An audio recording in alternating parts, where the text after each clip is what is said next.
का इमरजेंसी नहीं है, हम लोग का फैमिली नहीं है। हाँ?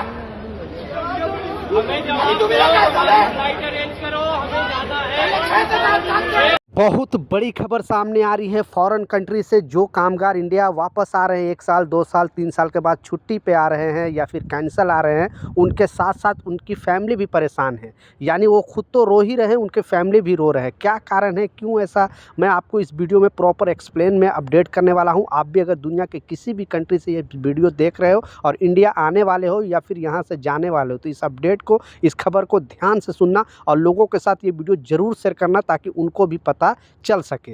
3 इंपॉर्टेंट अपडेट है, तीनों अपडेट के ऊपर आपसे बात करने वाला हूं। 2-3 मिनट का वीडियो है, लास्ट तक जरूर देखें। तो चलिए स्टार्ट करता हूं, बताता हूं अपडेट के बारे में। तो पहला जो अपडेट है, जो लोग फॉरेन कंट्रीज़ में रहते हैं उन लोगों के लिए एक बहुत बड़ी अपडेट है। और एक्चुअली इस अपडेट में बताया जा रहा है, 2 दिन पहले भी आपको न्यूज़ में बताया था कि वहाँ पे जितने भी लोग हैं, जो भी जैसे सऊदी में, ओमान में, कतर में, बहरीन में, दुबई में या फिर यूएस के अंदर रह रहे हो, यूके के अंदर रह रहे हो, तो वहाँ पे हो क्या रहा है, क्यों जो उनको वीज़ा से रिलेटेड ग्रेस पीरियड दिया जाता था, वो ग्रेस पीरियड ख़त्म कर दिया गया पूरी तरह। मतलब बहुत सारे कंट्री क्या कर रही है कि ख़त्म कर दे रही है। क्यों? वो लोग क्या है, मान लिए अगर आप एग्जांपल के तौर पे दुबई की ही बात कर लूँ, तो आपको अगर 2 साल का वर्क वीज़ा लगा हुआ है, तो अगर वीज़ा कैंसिल हो जाता है या वीज़ा आपका जो भी है एक्सपायर हो जाता है, तो उसके बाद आपको वहाँ की गवर्नमेंट द्वारा 28 दिन, मिनिमम आपको 28 दिन का टाइम दिया जाता है। और उस 28 दिन के अंदर या तो आप दूसरी कंपनी जॉब चेंज कर सकते हो या तो फिर आप अपने कंट्री वापस आ सकते हो। नहीं, इसके बाद अगर रहोगे तो फिर आप पर जुर्माना स्टार्ट हो जाएगा। तो ये सिर्फ दुबई का मैं एग्जांपल दिया। उसके बाद लगभग सारे कंट्री में यही रूल है। कोई कंट्री 15 दिन देता है, कोई 1 महीना देता है, कोई 60 दिन देता है। तो आप इस तरह से बहुत सारे कामगार कन्फ्यूज हो जाते हैं कि हमारा डेट कब से मतलब ख़त्म है, यानी किस डेट से पहले हमें इस कंट्री को छोड़ना है।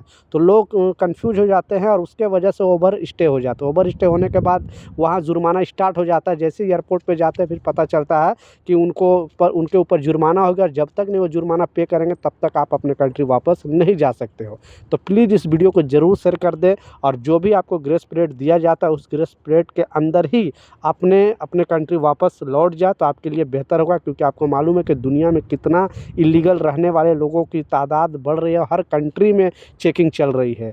जितने भी, अभी थोड़ा दिन पहले भी आपको सुना होगा कि यूएस के अंदर बहुत सारे लोगों को पकड़ा गया है, सऊदी के अंदर भी पकड़ा गया है, ओमान, कतर, बहरीन, दुबई में भी। क्योंकि साल का अंत चल रहा है, यानी 2026 का अंत चल रहा है। हर कंट्री चाहता है कि हमारे यहाँ जो भी इलीगल लोग रह रहे हैं जल्दी से जल्दी यहाँ से निकल जाए और सेफेस्ट कंट्री, हर जितने भी गल्फ़ कंट्री है वो अपने यहाँ सेफेस्ट कंट्री बनाने का होड़ में लगा हुआ है। जैसे दुबई नंबर 1 है, आपको पता है, सेफेस्ट कंट्री का होड़ में नंबर 1 है, वो बरकरार रहना चाहता है। उसका टैग जो लगा हुआ है, क्योंकि इलीगल तरीके से रहने वाले अगर वो कोई भी प्रॉब्लम कर देते हैं, कोई भी क्राइम कर देते हैं, तो उनको पकड़ना थोड़ा मुश्किल हो जाता है। इस वजह से अभी वहाँ पे चेकिंग अभियान चल रहा है। तो प्लीज़ सतर्क रहे, सावधान रहे। वीज़ा एक्सपायर होने से पहले जो भी ग्रेस पीरियड दिया गया उससे पहले आप अपने कंट्री को छोड़ दें, तो मतलब उस कंट्री, जिस कंट्री में काम करो उस कंट्री को छोड़ दें तो आपके लिए बेहतर होगा। नहीं तो पुलिस पकड़ेगी तो सीधा जेल में डालेगी। दूसरा जो इम्पोर्टेंट अपडेट है, जैसा इंडिको का जो प्रॉब्लम सॉल्व हुआ ही, तो दूसरा एक प्रॉब्लम स्टार्ट हो गया है। और ऐसे जो भी फॉरेन कंट्री से इंडिया आ रहे हैं, हज़ारों लोगों के साथ इस तरह का चीज़ हो रहा है। और उनके साथ साथ उनकी फैमिली को भी प्रॉब्लम हो रहा है, यानी उनकी फैमिली भी रोने पे मजबूर है। क्योंकि फ़्लाइट से वहाँ तो आ रहे हैं, लेकिन फ़्लाइट से अगर उनको उतरना होता है दिल्ली एयरपोर्ट या फिर लखनऊ एयरपोर्ट या फिर जैसे उत्तर भारतीय के कहीं पर भी एयरपोर्ट पर लैंड करना होता है, फिर उनका फ़्लाइट जो है वो डाइवर्ट कर दिया जाता है। अब उसकी फैमिली वहाँ पे वेट कर रही है, यानी उनकी फैमिली वहाँ पे इंतज़ार कर रही है। अब एग्जांपल के तौर पे अगर आप कहीं दूसरी कंट्री से दिल्ली एयरपोर्ट में लैंड करते हो, लैंड करने वाले होते हो और आपका फैमिली गाड़ी वगैरह लेकर वहाँ पे वेट करती है, फिर पता चलता है कि ये फ़्लाइट को डाइवर्ट कर दिया गया है जयपुर में या और दूसरी जगह पे डाइवर्ट कर दिया गया, तो आप तो परेशान हो ही रहे हो, आपके फैमिली भी परेशान हो रहे हैं। तो कहने का मतलब है कि अभी अगर आप उत्तर भारत में कहीं पर भी एयरपोर्ट पर आप आ रहे हो तो अपने फैमिली को ना बुलाएं तो आपके लिए बेहतर होगा। क्योंकि हज़ारों मतलब वहाँ पे परेशान हैं। मेरे सूत्रों के हवाले से खबर आई है कि बहुत सारे यात्री ऐसे हैं जो वहाँ तो खुद परेशान हो ही रहे हैं और उनके फैमिली भी परेशान है। क्योंकि उनको मालूम अचानक पड़ता है कि ये जो फ़्लाइट है वो डाइवर्ट कर दिया गया, क्योंकि मौसम ख़राब होने की वजह से 300 फ़्लाइट यानी 300 फ़्लाइट आज लैंड लैंड ही नहीं कर पाया दिल्ली एयरपोर्ट पे।